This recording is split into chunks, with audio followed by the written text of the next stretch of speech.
So I'm making one more video here out of sequence because I've got many hours still of work editing the video for this deck for the rebuild. But I've got it all dialed in now and calibrated, aligned, and I wanted to make a video of that while it's still here on the bench and show its performance. And it does quite well. I've got to plug it in.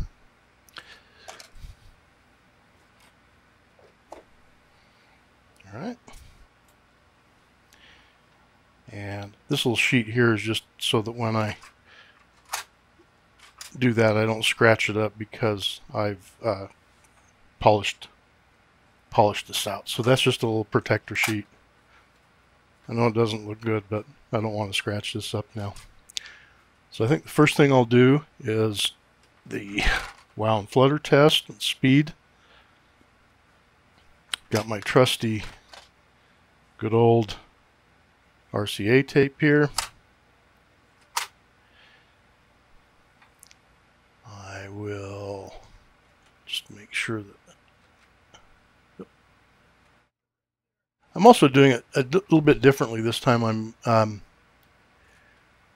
photographing the sound technology instead of just capturing the output video because I think it might be kind of interesting that way. I don't know. Just kind of mix it up a little bit and do things a little bit different way.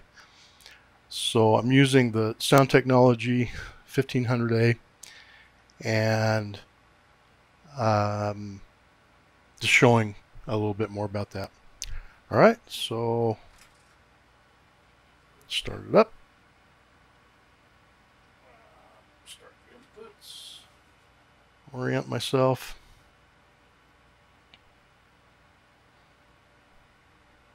It's processing.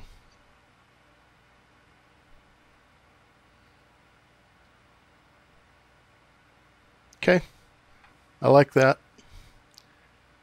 I'll do the speed test. I'm also trying to stay out of frame. You can probably see that. And I can't exactly see if I'm in frame or not. So actually, I'm wondering if,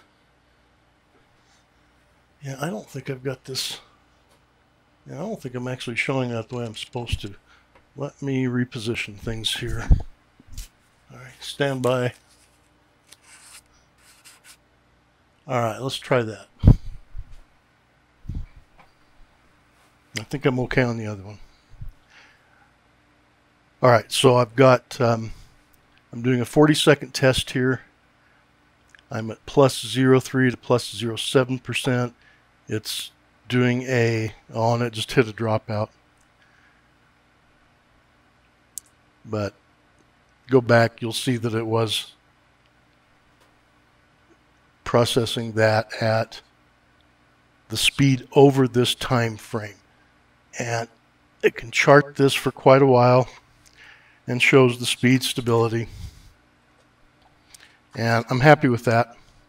I believe the spec on these is 0.04 on the wow and flutter. And I'm hovering from, 0.037 to 0.04445. So that's fine. What I need to do now is I just need to set my levels. And it should be pretty close. Oh, sorry.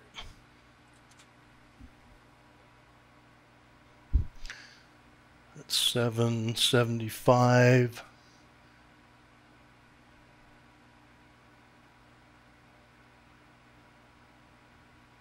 Okay.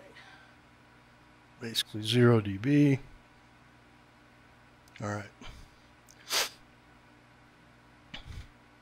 Left channel should be similar.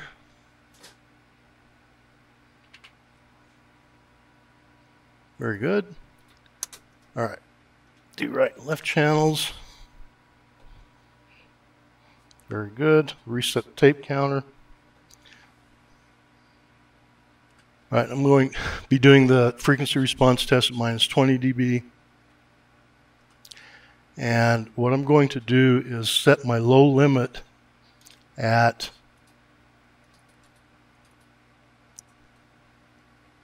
2100 kilohertz so that I can get a distortion test also along with the frequency response test. And I've got just a old, recorded many times over, taped up top, terrible music, TDKD, and I just want to do default settings on everything, no Dolby, and see what kind of frequency response and distortion I'm getting out of this. I've said this before, frequency response means nothing without distortion, because you know, we can bias these things to get a good flat response and show a nice trace, but it's at the expense of distortion. And personally, I'll trade, you know, frequency response in a range that I can't hear anymore at my age for distortion, where the vocals and most of the instruments reside where I can hear it. Okay, so that's the default. And I'm just going to come out here and show what the trace looks like. And I'm going back to 0 on this so I can just look at the plus or minus and not have to calculate it in my head. So they want us to EQ this at 12 kilohertz. So I'm pretty set here, and that's within the spec. Coming out here to, you know, be somewhere between 16.5 and 17.5 is where I'm dropping off at minus 3 dB at a distortion of 0.75%. That's very good. Let's do an auto tune on this. I can't imagine it will change much because, you know, what's there to change really? Start it again. Okay, I'm recording. Yeah, it won't change much because what's there to change?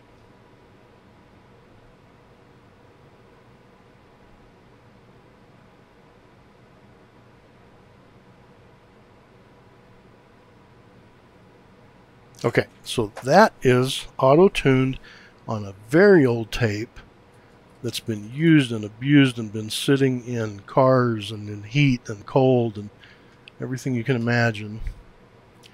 And it is still running out. Same thing, you know, somewhere around 17 kilohertz. It's dropping off with under 1% distortion. There's nothing wrong with that. It's actually pretty remarkable.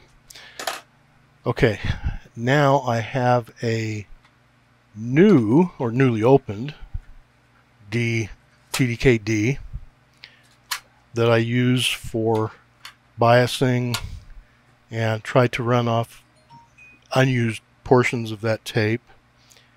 And let's see, make sure.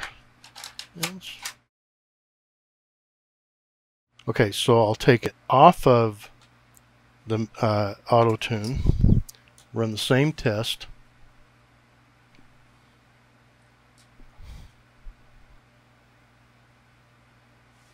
Try to stay out of the frame.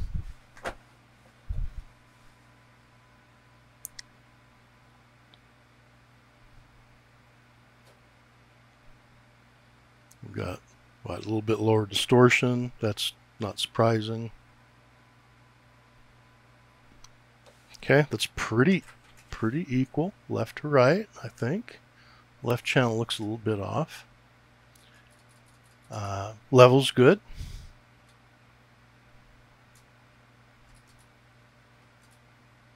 Okay, not bad, but yeah, I've got some fall off on that left channel. A little bit more.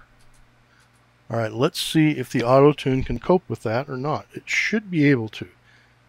It has you know, can't accommodate for a bad spot in a tape, but it should be able to cope with this.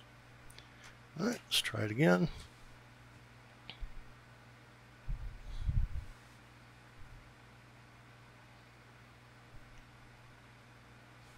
Am I not recording? I'm not recording. Let's do it again.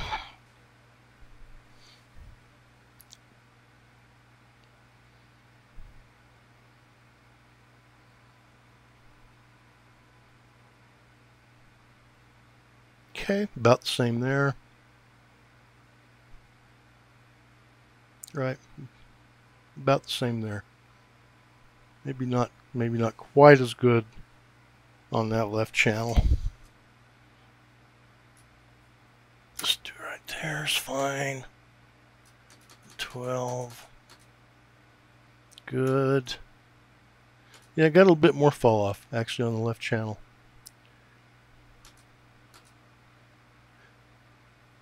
And it kind of evens back out. But look at the extended frequency response on this. 24 kilohertz. I'm still laying down signal on TDK-D tape. Alright, I think what I'll do here is I'll just try side B on this one. Let's go see what happens on that. And we'll turn that off and run it the same way.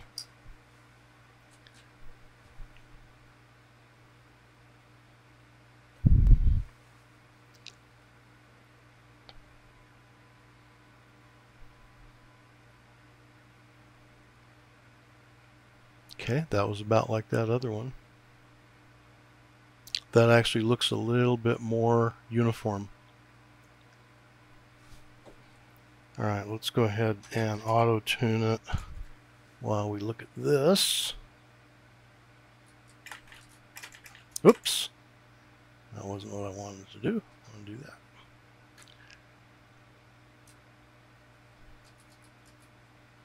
Okay, good there.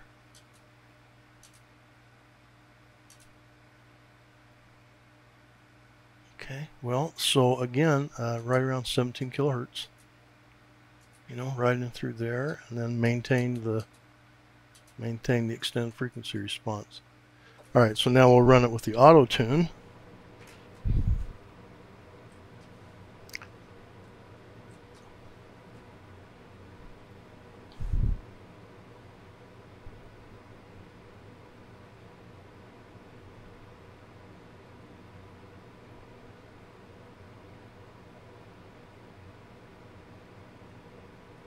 Okay, so pretty uniform, and the auto tune did a realistic job on this tape, so I'm happy with that. That's very acceptable. Yeah, it's just fine.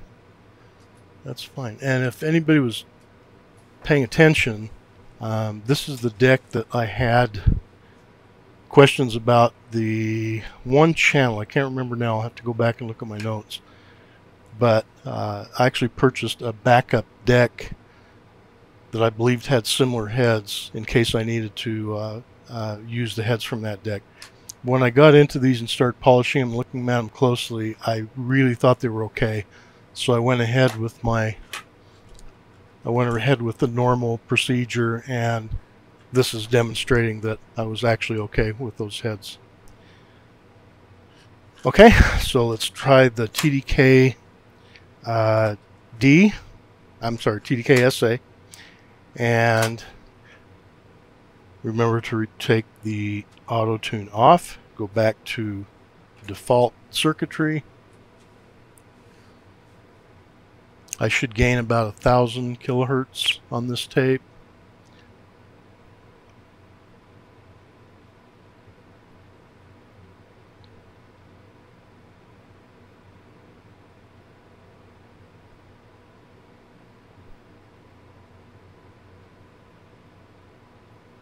Okay. This that. This is going to be kind of an example of something I wanted to demonstrate. Right channel looks fantastic. Left channel's got drop off. Considerable drop off. It's starting at about 14 kilohertz and it just continues going out of spec as it goes on up. Right channel looks good. No problem with that. Distortion is fine.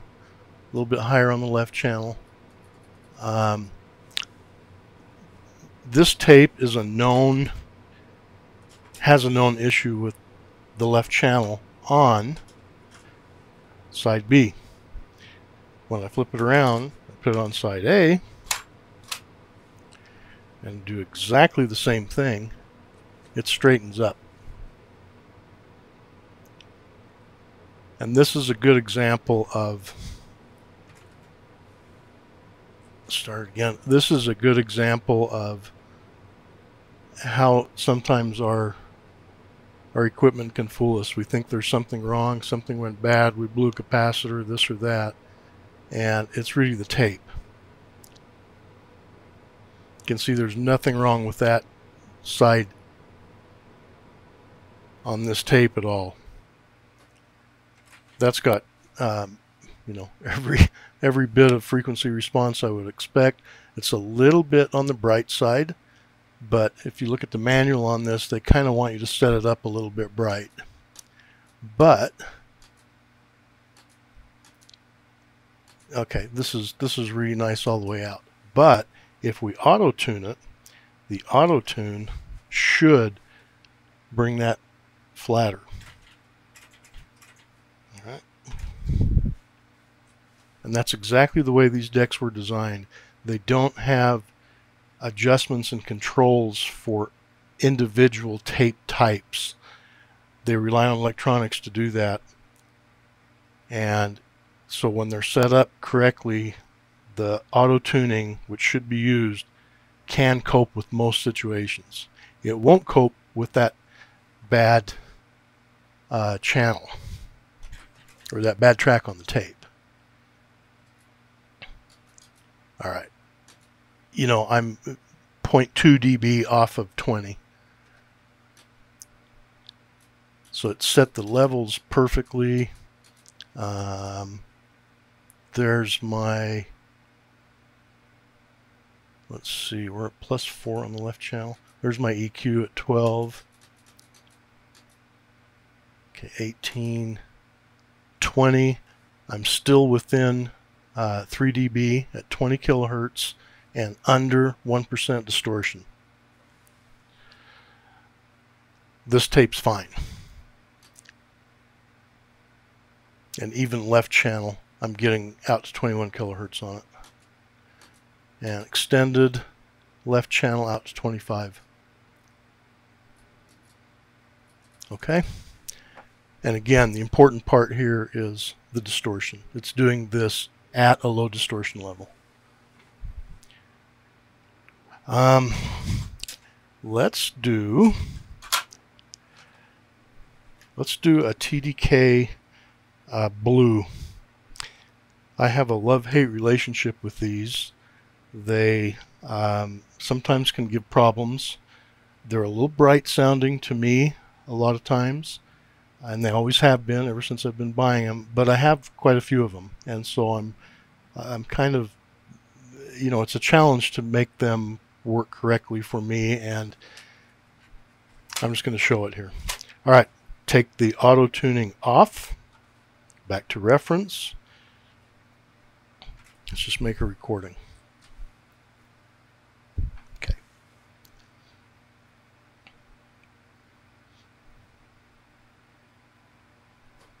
Okay, and there's the explanation for the brightness a little bit, and you can see the distortion levels about, you know, 0.5% higher than it is on that on the other tape at the same exact settings.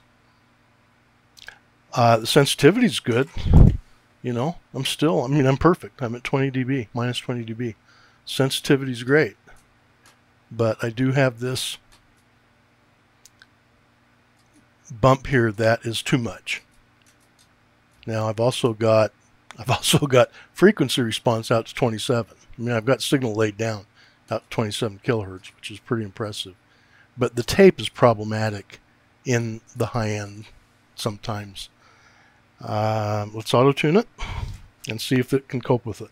I think this should be able to cope with this without a problem. That's what I'm counting on.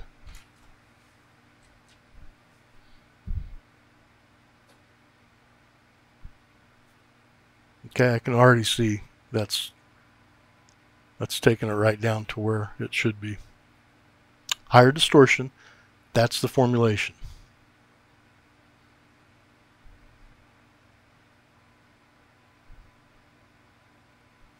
Okay, that 2% is a little troubling, but in the spec, I'm still good on the levels.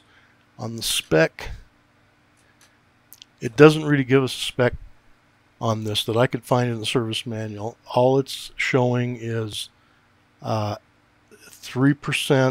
It's showing the signal to noise ratio at 3% distortion level, which I ran it on this tape and it's at something like, or run it on this deck and it's something like, I think plus 6 dB.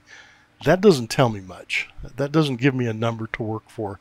So I kind of have to go off my own devices, and hitting that 2% distortion level, to me, that's kind of getting beyond where I want to be.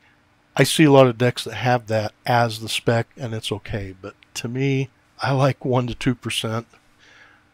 But anyway, let's take a look at this. Okay, so you can see it tamed way down on the high end there. It took that edge off of it. I've got 20 kilohertz. I'm almost flat. And of course that's because of the little bump, but that's where I'm at. So at 21, I've fallen off -3 here and -4 here. That's fine. I've got no problem with that. And it still maintains that frequency response, extended frequency at 27 kilohertz. So the auto tuning did its job on that. I like that. It probably sounds fine. I can't imagine that this isn't fine, even with a 2% distortion. I don't think that'll be a problem. Okay, the other one I wanted to try here, because of the way these things are set up, I just want to try a bunch of different tapes. And of course I concentrate on the Chrome or Type 2 tapes when I set these up, and try a bunch of different ones and kind of average it out and then see where my auto tune is working or not working and adjusting for that. Let's take the reference or the memory off.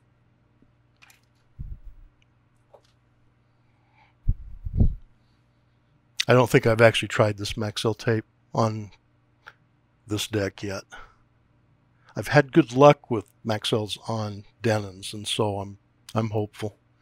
So again, a little bit bright. Right and left channels are balanced.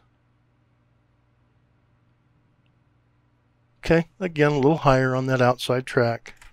Let's run the auto tune. Whoop. Start.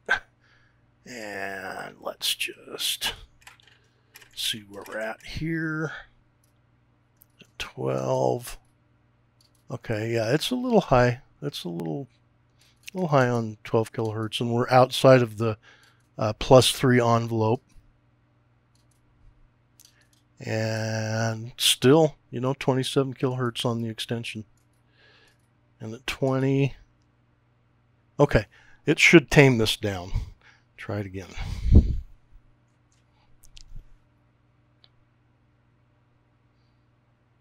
Yep, it did. It's doing its job.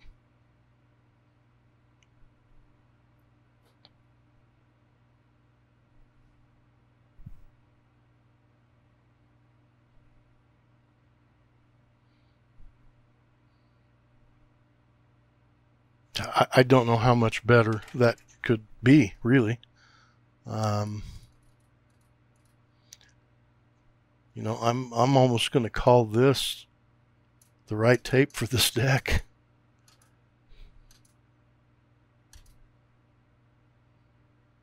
You know, no huge spikes. I mean, I've got plus 1.6 there at 17.5, but then it comes right back down at 20. You know, exactly minus 1.1 on both of them. 1.1 and 1.3% distortion.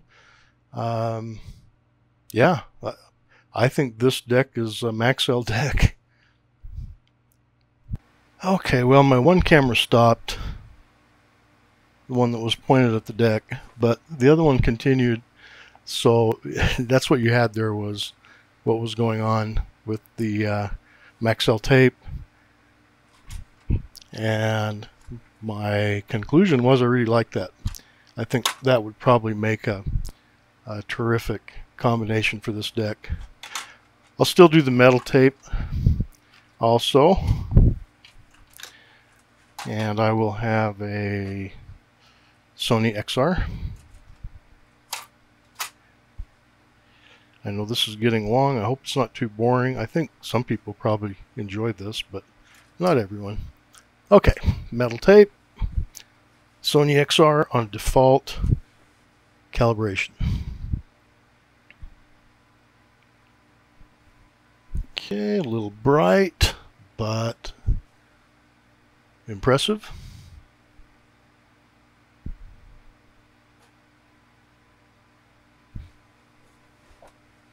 All right.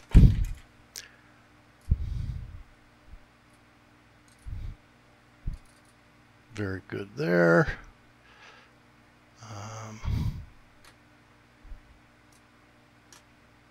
Of course, that's what I expect on a metal tape. So even out to 22 kilohertz on the default settings with decent distortion. It's not, it's a little bright on the right channel, but that's pretty impressive. Let's auto tune it. Again, that's something that this should be able to deal with without a problem. Okay, run it again. I'm recording.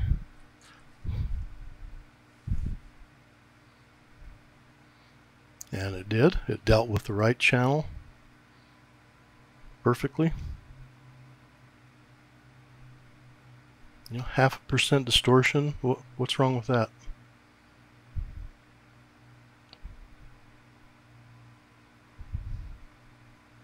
Yep. I think that's going to be, and you know, within 0.4% of level balance. Nothing wrong with that.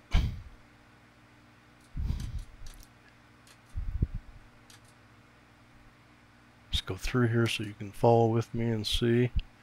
So that's a 20, you know, 21 to 22 kilohertz deck and tape combination. You know, 21.5, something like that, with frequency response on out to 27 extension. So the tapes, all three tape types are very good, usable. They auto tune up correctly. And again, I'm not sure if I mentioned it, but the auto tune on this deck is levels and EQ. It doesn't do bias. So the bias is what it is. You get what you get. But demonstrating it, it's working extremely well. So my preference on this deck, it looks like, is going to be the XL2. It seems to be the flattest. Oh yeah, we probably want to do we want to do a full high to low frequency response. I haven't done that on any of them. And the low end will be the same on all these. So I'm just setting my low frequency to 20. And this will be longer, so I think what I'll do is probably, when I edit it, just go through it and fast forward. So I'll shut up now and let it do its thing.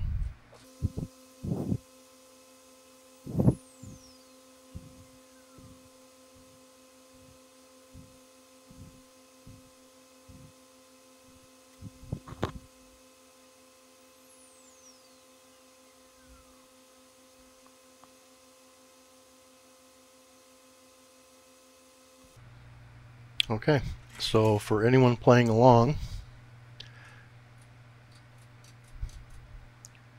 we're looking for,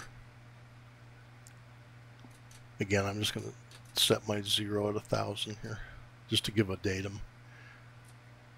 Okay, we're looking for minus 3 dB, and that's right at around 31 hertz.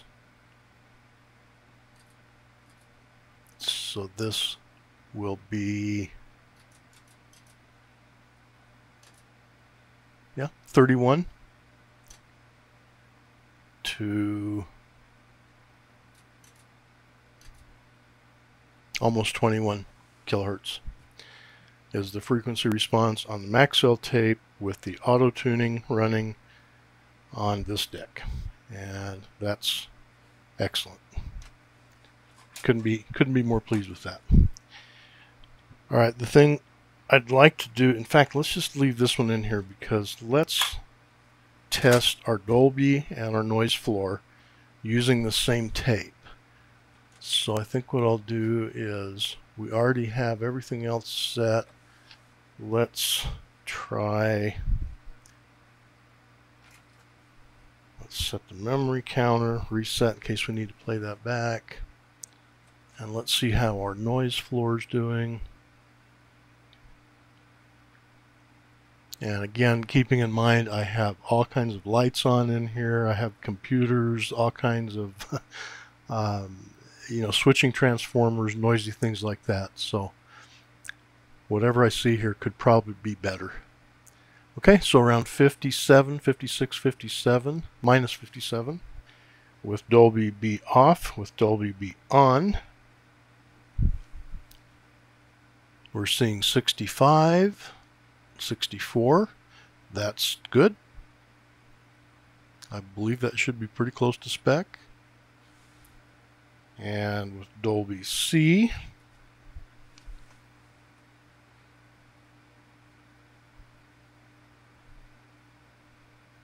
okay, got both channels, 70, I mean almost 72 dB, 71.5 and 71.7, minus 71.7 dB. I wonder if putting the cover on this would change that. You know what, just for fun, I'm going to do that. So hang on 1 second and let me grab a cover. Actually, I'm going to have to go get it. So I'll pause here and I'll be right back.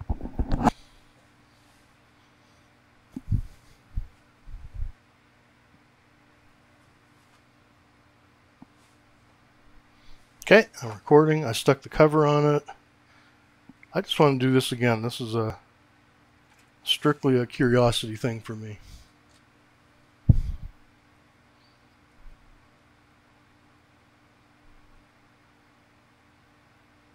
Yeah, it didn't really change it. Okay, well, that was just a curiosity thing. But there it is. So that's the out of sequence project. The other video is coming up. Like I said, there's a lot of editing time still to be done on that, and it might be another week or so before I get to that. And then I'll also have some nicer photographs of the deck finished up with the ebony sides on it, and so forth. So anyway, I hope this was interesting to somebody. It ran a lot longer than what I thought it would, but people don't seem to mind that. So let me know if you think you like this done better with a photograph or with a video of the actual sound technology instrument, or if you don't mind the capture of the screen like I've done in the other videos. I prefer doing the capture because it's much easier for me and much less editing time. This will actually take quite a bit of effort to get two cameras and separate audio synced and working correctly. So if you like this, I really need to know that. If you don't, then I need to know that too. Thanks everyone for watching.